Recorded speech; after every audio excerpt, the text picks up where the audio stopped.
Okay, so the next few that we're going to look at, researchers that we will look at, is they're all active researchers. Unless they have a Wikipedia page, they don't have a date of birth, but just know that the next few, if there's no birth in the presentation, no birth year, then just know that they are still active, and kind of those are the people who are doing a lot of our research right now, some of our elders that are alive and active in the industry as well. So let's take a look at Roger Pertwee, and he's a British chemist. He's a researcher, and he's really focused on the study of cannabinoids. He was working under and learned from Raphael Mechoulam, and he is credited with discovering anandamide. So anandamide is the human-made equivalent of THC. So our body creates this cannabinoid-like material called anandamide, and that is also known as the bliss molecule. That's what gives us that feeling of bliss. Some people say that you get that's what the runner's high is, that flood of anandamide into the body. And so he really followed on, both working with Dr. Mechoulam and following on Dr. Mechoulam's work in understanding how does our human endocannabinoid system work and what chemicals is our body actually producing that we can mimic with the use of the cannabis plant. So he is the author of several books and papers, including the Handbook of Cannabis, which is a recommended book for you to get.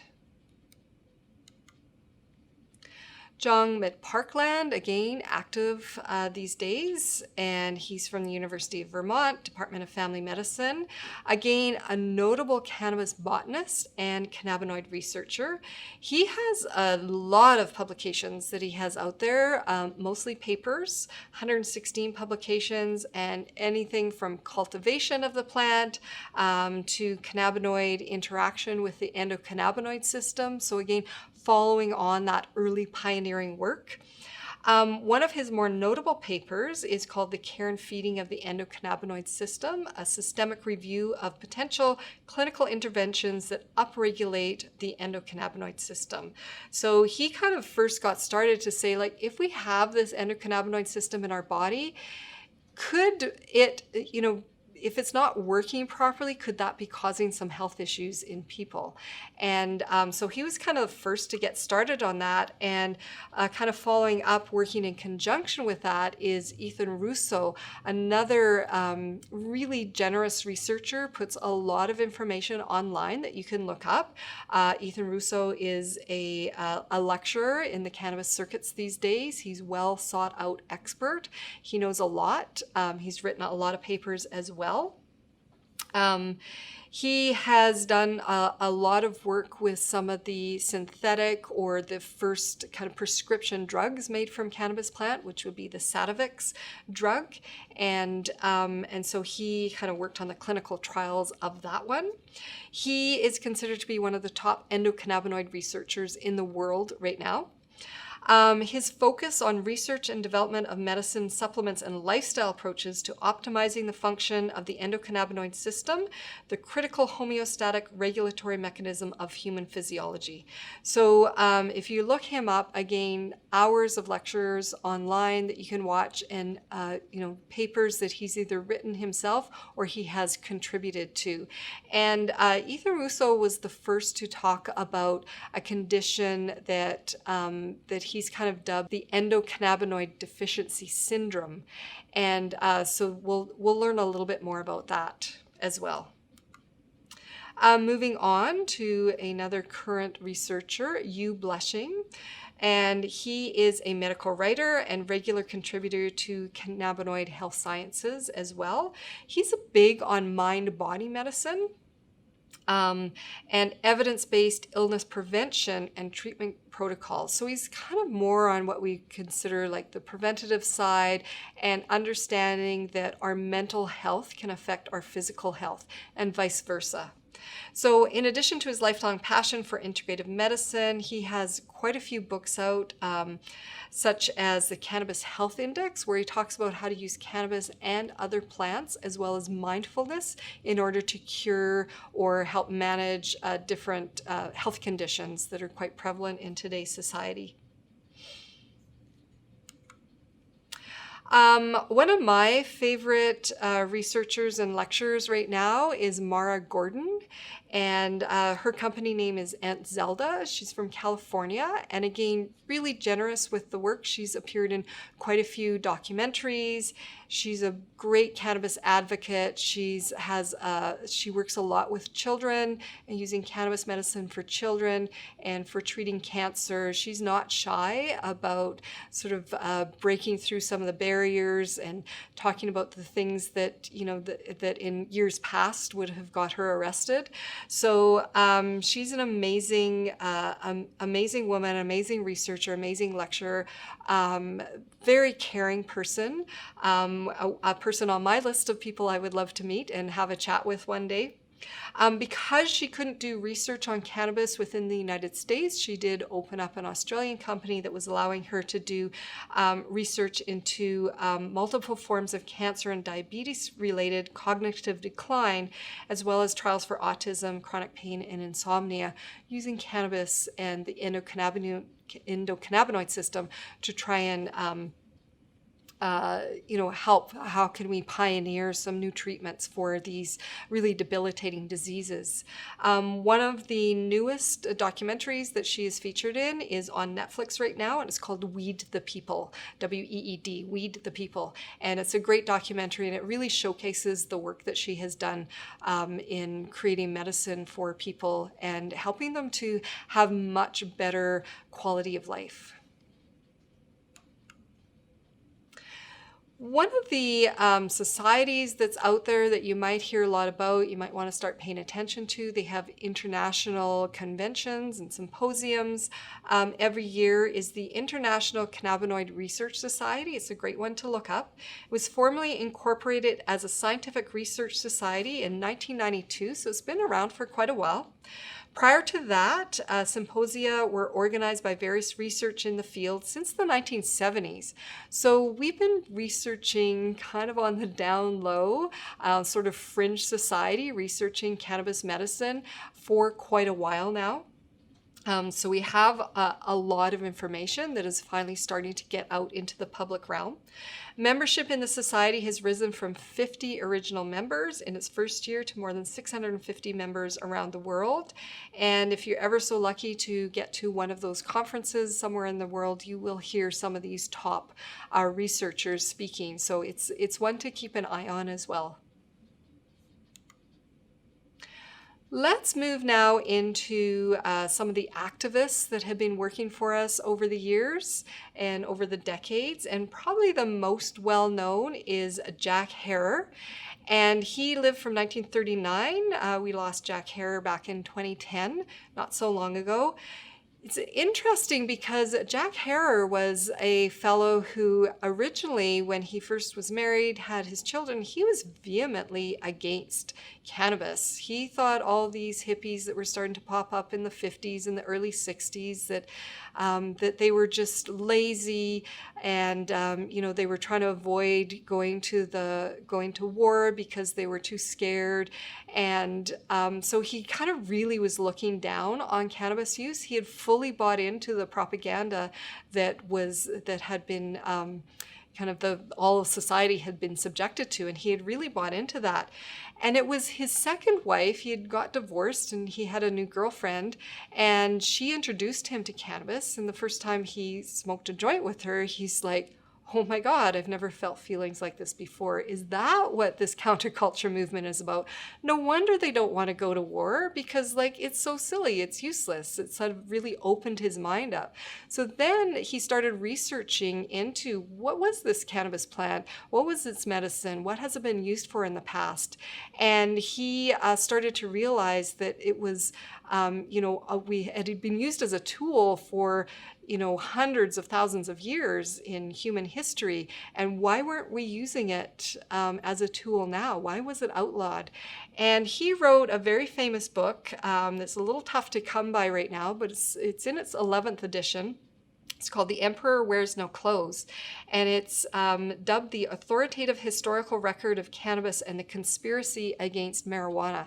So he really takes quite an attitude that, if we were using hemp for instead of plastic, instead of type of fiberglass, we wouldn't have all the pollution that we have today. We could use it for paper. We wouldn't be cutting down so many trees. We wouldn't be in the environmental headache that we're in right now. And so he was a big time advocate. He would openly flout the law. He opened up a cannabis store down in California, and of course arrested many times. He was the one that pulled out the documentary about Hemp for Victory, and he got a knock on his door because he used to have public showings of that documentary, Hemp for Victory, and he got a knock on his door one day and said, quit saying that the US government, federal government, put this documentary out. We didn't. And so it was his group that had to go into the federal archives and dig and dig and dig and dig until they actually found it in some dark, dusty corner to prove that, yes, the federal government at one point asked people to grow hemp in the 1940s in order to help the war effort. So really strong advocate. There is a strain of cannabis named after him. He was probably one of the really strong, outspoken pioneers in the activist movement. And I know people that knew him while he was still alive. So he was a very gentle, friendly, really interesting fellow who's a lot of the activists really kind of stand on some of the groundwork that he did way back when. Steve D'Angelo, another interesting fellow, alive and well, doing a lot of activist work. He is an American. He's a tireless cannabis activist out there. He's been dubbed the father of the legal cannabis industry, and he's the author of the Cannabis Manifesto and Weed Wars, which is a mini-series on the documentary or the Discovery Channel. He's pretty active on Twitter. He's a well sought out speaker at conferences, and so you'll see his work around tireless advocate for the use of this plant and to stop putting people in jail and ruining people's lives just because they were looking for some effective medicine. So he's definitely one to watch as an American. Some of our Canadian activists, Mark Emery, again, alive and well, a little bit of a controversial figure, this fellow, but he's done some interesting things. He kind of got dubbed the Prince of Pot. He was the founder of the Cannabis Canada magazine, which was later renamed the Cannabis Culture. That was one of the first sort of cannabis-devoted magazines or publication that was done in Canada. And he and his wife, Jody, that I'll talk about in a minute, deliberately, continuously provoked the law by opening up dispensaries long before it was, we had Trudeau on the scene that said he was going to legalize things, but they were constantly opening up dispensaries, especially in Vancouver and Toronto. They would get raided and shut down, and they would open them up again within 24, 48 hours, maybe in a different location. But they were just continuously pushing the law, saying this is a dumb law. We're just going to keep breaking the law until we're able to change these laws. He was kind of set up by the Americans because the Americans' Drug Enforcement Agency was, of course, very harsh, had very harsh penalties for cannabis. And because Emery was sort of selling in Vancouver and Toronto, he felt that too many Americans were going across the border and smuggling the products back into the United States. So he's kind of set up by the American authorities, charged with cannabis-related offenses in about 2005. And even though the offenses happened in Canada, and Canadian authorities, they didn't lay any charges, but the Americans were pretty adamant. They wanted this shut down. And so he did agree to a plea bargain with the United States. He was extradited back into the States, even though he was a Canadian, and these charges didn't happen they happened on Canadian soil. He did spend the better part of 4 years in a U.S. federal system. So, the United States authorities were really trying to make an example out of him. And but he did end up serving the last of his sentence up here in Canada, and he's free now, and he's continuing his activism work. It's been marred a little bit with some recent accusations about him, but he's still pushing really hard to help change the laws and free this plant. Another Canadian activist, Dana Larson, he's an author, a politician, and cannabis rights activist.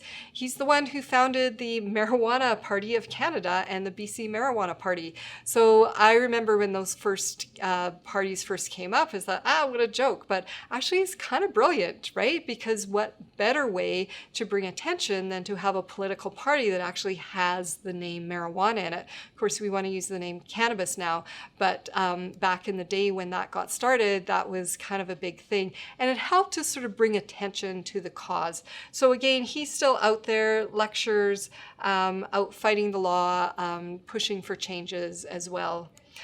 So then we have Jody Emery, and Jody was married to Mark Emery for a while. They are now separated, but she was a Canadian activist, civil liberties activist, public speaker, again, really active on Twitter. She's really pushing to have these laws changed, to have people who have been convicted of cannabis offense charges in the past trying to be released and have their record expunged.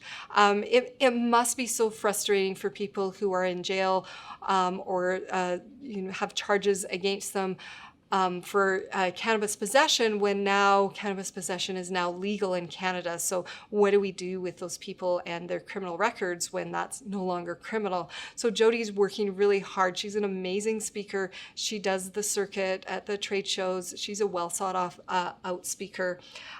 She started her activism as the assistant editor of the Cannabis Culture magazine back in 2005. And so she and Mark, of course, were opening those illegal dispensaries constantly. They're getting shut down. So really active, great one to follow on Twitter. She puts out some really interesting posts about some of the activism work that she's doing. From 2010 to 2014, she did have a radio show, the Jody Emery Show. That was a weekly broadcast. She also appeared in several films and documentaries, all aimed at the cannabis and law reform. And she, like I say, she still appears regularly in social media, print, television, and she's a strong advocate for pushing the laws, that law reform, freeing the plant, really. The Stanley brothers, these are some brothers from Colorado who started a business of growing cannabis. And in 2009, they basically had this vision that, why is this plant illegal? It has so many great medicinal properties. We need to bring this to the people. And so their vision was to serve the community through wellness, and from growing medical marijuana for cancer patients in the emerging industry that was still focused on THC. They were actually the first ones in, certainly in the 2000s, in modern day, that were working at creating plants that, rather than being high in THC, which is the psychoactive property of the plant, were high in the CBD, which is I wouldn't say more medicinal, but it's very anti-inflammatory, and it's the constituent of the plant that's really great for seizure disorders. And so they started in their greenhouses and in their growing, creating these strains of CBD-based plants that were high in CBD, low in THC. And they actually got the attention of a lot of families who had children with seizure disorders. And one in particular that we'll look at, they actually created a strain and named after is Charlotte Figge. And that product, or that strain now, is called Charlotte's Web, named after this young gal who was born with a very severe seizure disorder. And so they were kind of the first to create that very high CBD, low THC strain that is sought out now in the medical community. And they're really doing some really good work down there in Colorado. And this is Charlotte Figge. She was born in 2006 with Dravet syndrome, which is a seizure disorder.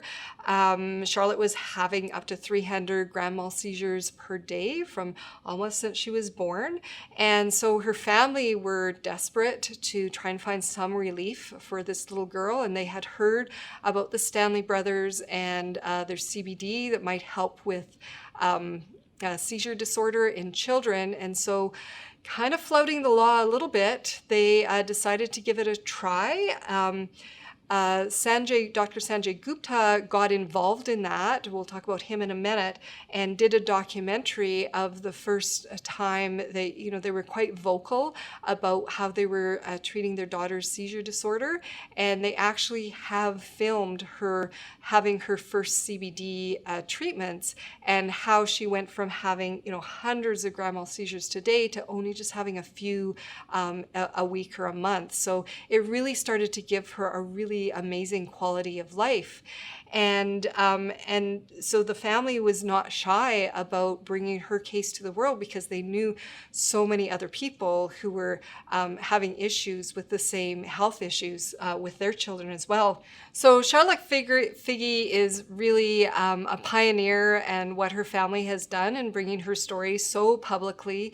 And there's a CNN little mini-series on there done by Dr. Sanjay Gupta that you can watch. I believe you might be able to watch it online as well. That was done a few years ago. Unfortunately, we lost Charlotte to complications from COVID in 2020 during the pandemic. But she's really changed the course of medicine and opened up the door for a lot more research to be done, and given a lot of families a lot of hope as well. So Dr. Sanjay Gupta is he is a neurosurgeon and a medical reporter and author, and he is really the one that brought Charlotte Figge's story to life. He has a documentary on CNN where he basically followed the Figge family and their struggle with Charlotte, and how the cannabis use really helped to start managing the seizure disorder. And he even says, I made a mistake. I had bought into all the propaganda about cannabis, and I now realize that we have a lot to learn from this plant. So he's now an advocate for medical cannabis use, and being a reporter, he can get some of those stories out there in a way that maybe some of the other advocates can't. Rick Simpson. Rick Simpson is an interesting fellow from Nova Scotia, and he is a Canadian medical cannabis advocate. Rick Simpson had some skin cancer and some other health issues that he just wasn't getting relief from the conventional medical treatments that the doctor was trying to give him, and he had heard about this cannabis, so he started using it on himself, and he developed what's now known as the Rick Simpson oil, which is a very thick, viscous, kind of tacky concentrate from the cannabis plant. And he used that to heal his skin cancer. And it healed up really quite quickly. And he used to, in the beginning, he was kind of using it topically, and then he decided to start ingesting it. And it was the ingesting of the Rick Simpson oil that really kind of helped to turn his health around quite quickly, actually. And so he was so excited about this that he had been able to help himself, and he created this product. He started to tell his friends and families. He did lectures. I saw him once in Penticton, BC. He was giving a little lecture, and it was just in a small room, and it was overflowing shoulder to shoulder in that room. Everybody was just so interested in hearing his story. Very free with his information. You can go online, you can learn his method for making Rick Simpson oil, lots of documentaries about him. So he's very free with his information as well. Rick Simpson no longer lives in Canada. He fled to Croatia because he kept getting hassled by the RCMP. He kept getting shut down. They kept raiding his house and taking away his product and telling him that he was breaking the law, and he just got fed up, so he left the country. But he is still advocating for medical cannabis around the world. He's still a strong voice. He still has a big presence in the kind of the medical cannabis world, and trying to spread the word and change opinions and get rid of some of that stigma of the cannabis plant. So that is the module on academic lineage. Of course, that's just highlighted just a handful of the people who are involved, who have been involved over the years and the decades, and who are involved today. Today, there is so many people involved in not only cannabis research for medical issues, but people who are doing activist work to help to free not only the plant, but some of the people who have been incarcerated due to just trying to use a plant to help their health issues. So I hope that gives you a little bit of insight and maybe sparks you to go look for other people who are doing really great things, both at local community levels and nationwide and worldwide. It's a growing movement, and it's super interesting. And you know, cannabis has been with us since the beginning, and it will stay with us. And it's you know, going to become our companion as people relax and start to trust that it really is a safe and viable medical plant that we can use and can really help enhance life.